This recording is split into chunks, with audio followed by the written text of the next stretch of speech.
One in the chat room, if you've ever heard the term food pusher, food bully, something like that. People that are constantly like pushing for you to eat certain things that maybe you're trying not to.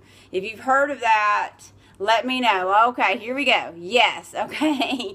I thought so. Nobody was saying anything, so I just want to make sure that you guys, and this was resonating with you, because it happens all the time. And I just had an instance the other day where someone was telling me about something happening to her. So again, guys, I'm Beth Hoover. This is Good Health on the Go, Fitness and Wellness, and today we're talking about food bullying and those food pushers that are out there. They're everywhere, okay? I'm not saying that they're bad. You may be one, okay? And thank you for admitting that. If you are, listen, this is for you too, because I want for everybody to learn, okay? We've got people that are co-workers, friends, family, okay?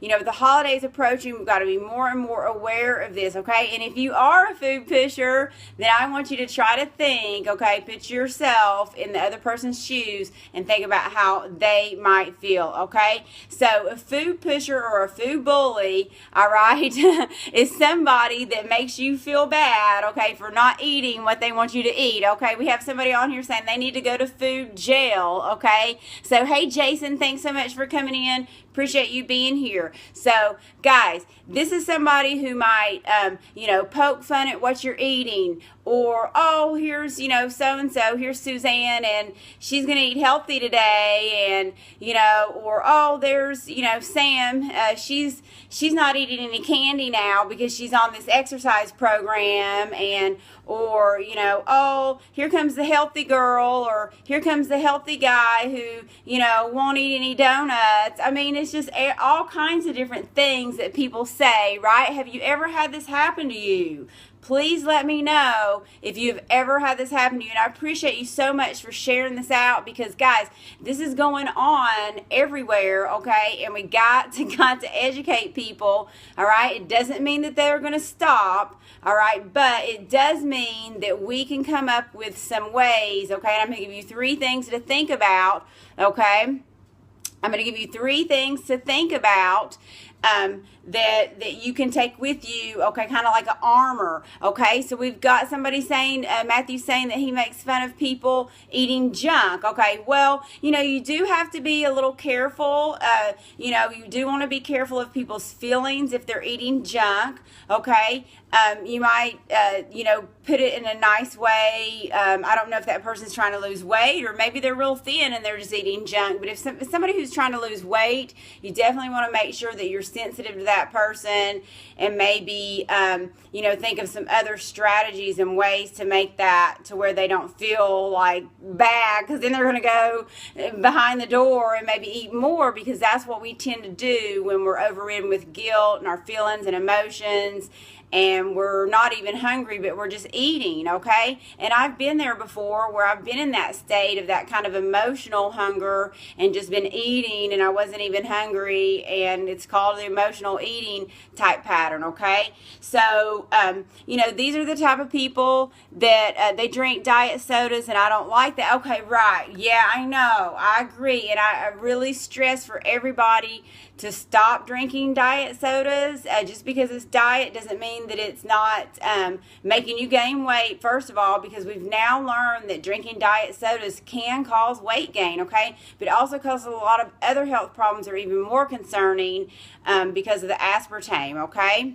All right, sometimes a good example is a strong tool. Exactly. And I appreciate you saying that. Hey, Susie, thanks for being here, because that is kind of one of the tips that I'm going to give you, okay, as kind of an armor to use when you come across these people. Because, guys, listen, we're coming up on the holidays. We mentioned Halloween coming up. We've got Thanksgiving. We had somebody say it's going to be National Candy Day or something. I can't remember what you said. National Candy Day coming up. We've got Christmas coming up, and then we got New Year's, guys. And these are times of years where people can pack on 15 pounds plus, okay, just between now and the first of the year. And I'll be doing more broadcasts on that coming up, because this last quarter of the year is when people really, really tend to put on weight, okay? So we want to support those people, and if it's one of you, we want support for you, okay?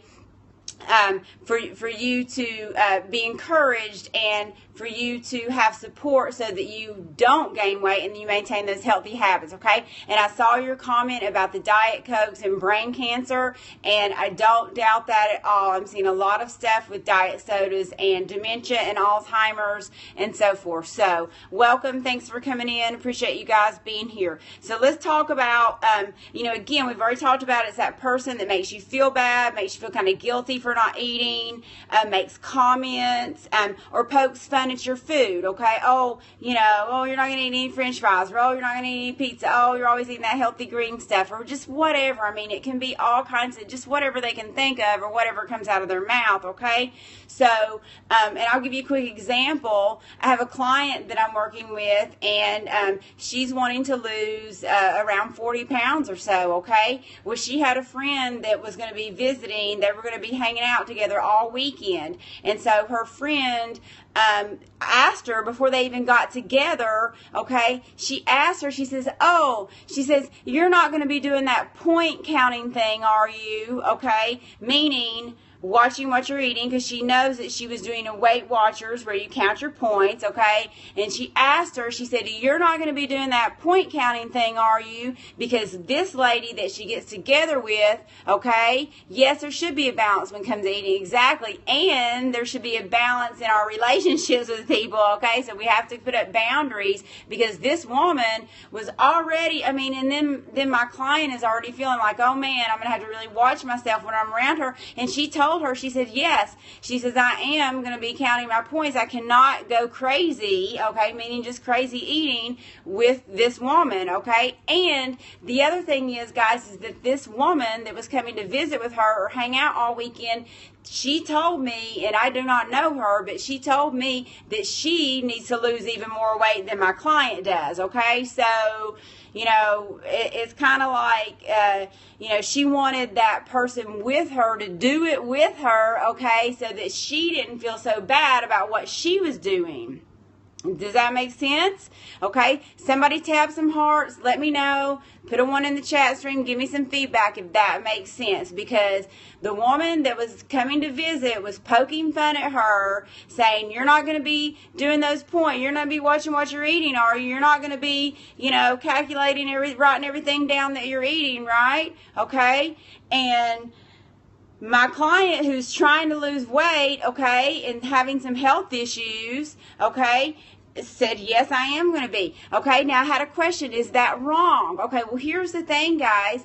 That's okay to maybe ask, but then once they say, this is what I need to do, I'm trying to improve my health, I've been working out, I'm getting back on a healthy plan, that person needs to kind of back off and maybe not even say it in that way. We need to be more sensitive to people, okay? You never know what kind of journey they're on, and this other woman needed to lose more weight than my client, and there's nothing wrong with that either, but again, it's kind of like you have to think about the reason as to why that it might be that person's saying that, okay? And so to me, that made me think that this person wanted to come into town and eat real healthy. Okay, we don't have to agree. Exactly, we don't have to agree, but I'm just telling you situations that you might find yourself in, okay, that can be challenging for you or other people, all right, that are trying to get on a healthy or healthier type of lifestyle, okay? So what that said to me was that this person that was going to be encouraging her friend to eat a lot, okay, and just go crazy, because she told me that when they get together that this woman just wants to go crazy with, eating a lot, and then they both do, and they kind of feed off of each other. Do you see what I'm saying? So if you want to do that, that's fine.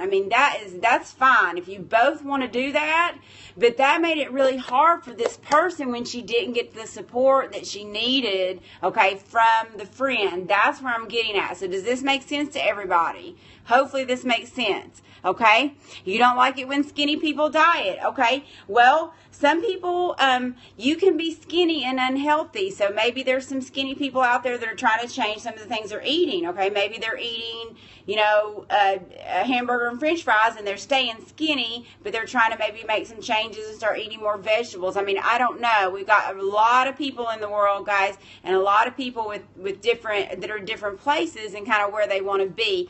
But my title basically is, if you're trying to lose weight, okay, and be healthy, we have to be prepared for these kind of situations, just like the one I just explained, because that kind of put my client in a position where she's like, oh man, you know, and so she had to be strong, right? She had to toughen up, all right, and just, you know, not be tempted, okay, or swayed. So let's talk about 3 tips real quick that we can think about. So the first tip is, try to remember, okay, that this makes them feel better, okay? If you're eating with them, it makes them feel better about what they're doing, all right? So in this particular situation, it was making the other person feel better because, and not as much guilt, because this person, the other client, was like eating, or the other friend, okay, went on ahead and broke down, and they're eating it together, and so then it's fun, and it is fun to eat together, right? We all love to eat together, but if somebody's trying to do something different and change some habits, let's support them, okay? I mean, let's support them, and that's what was not happening, is that, you know, the other person, let's say person A, we got person A who's trying to eat healthy, and then person B who's being the food pusher. If person B can push that person A into eating what they're eating, then person B doesn't feel so bad, okay? So hopefully you kept up with that and you can understand what I'm saying. So just remember, it's not about you, okay? It's really more about them, because really nobody should be pushing food on anybody. I don't even care if it's healthy, okay? We shouldn't be pushing food on anybody. They should be making their own decision, and we should be supporting them, all right? Now, if they're doing things that are really, really, really jeopardizing their health, I'm not saying you should support them, but you try to do it in a way so that we can encourage change and not discourage, and actually cause them to just go, forget it, I'm just going to drink a 6-pack of Cokes every day, right? So, number 1 is, remember that this makes them feel better, okay? And it's not about you. It's really more about them and them feeling better because they are getting that reinforcement for their behavior, okay? If you're, you know, overeating on food, okay? Especially when somebody has told you that they're trying to lose weight and make those changes, all right? So number 2 was already kind of mentioned. We mentioned being an example. So be an example. Be strong, okay? Your strength will inspire them to maybe make some changes. So if person A who's trying to lose weight, and then we got person B who's the food pusher, and if person A says, you know what, I'm just not going to do it this time. I know I always give in and have that cake with you, but I'm just not going to this time. Then person B is more likely to probably going to feel bad, okay, unfortunately, if they go ahead and eat that, possibly, but maybe it will help them to encourage behavior changes and kind of, and make some healthier choices for themselves, okay, and it'll break that cycle where they know, I can't always push you into eating what I want you to eat, okay? I can't always push you into eating what I want you to eat, because you just, for the first time, put up your hands and said, no, I'm not going to have it. Stop pushing me, okay? And just let me have, you know, the fruit or whatever instead, okay? Maybe you could make a healthier alternative suggestion, all right? And maybe they'll take it, maybe they won't, I don't know. But they need your help, okay? And they need for you to say no. Maybe they need for you to say no, so that will help to get them maybe out of, maybe they're in denial about that they shouldn't be eating that dessert too, okay? So just kind of working it that way and seeing if you can help them to break that cycle of always being the one, because you're going to know those people that you have around you. You're going to know the people that are maybe at a party you go to, okay? It's the same thing like with alcohol. Oh, you're not going to have another drink? Oh, come on, let's have another drink. I mean, you know what I'm saying? So it's not just with food. It can be with other things too, okay? And alcohol is another one that's a big one that I can think of right now, where it's like, oh, come on, yeah, let's have another drink. Oh, let's have 2 or 3 more. And then by the time you know it, you've had, you know, you're drunk and you've had, over 1,000 calories in drinks, okay? So just be aware of that. That is number 2. And number 3 is find some supportive people, okay? If you can't turn that person into someone who is supportive by just saying, hey, look, I'm glad that we're able to get together and share this time together and hang out and have lunch and stuff like that, but I'm really, really trying to make some changes. It's really hard. I'm trying to eat healthy and lose weight. I've got some health concerns, and I just really would appreciate your support, okay? And hopefully they will be understanding if you really come to them sincere and serious about what you're saying. I can't imagine somebody going, oh, well, I just don't care, what you say, and I think you should eat this ice cream anyway. I mean, really, if that's the kind of support you're getting, guys, then that is not healthy support, okay? It's not. I'm telling you that people around you should be supportive of your choices and what you're trying to do to improve your health, okay? And then hopefully they will change. So if they're not going to be supportive, then make sure, I'm not saying you should not hang around with them, but just beware, okay, and have your armor and know how to defend yourself when they're going to come at you, because it's going to happen. And also try to find some people that are supportive, okay? Find a support group, reach out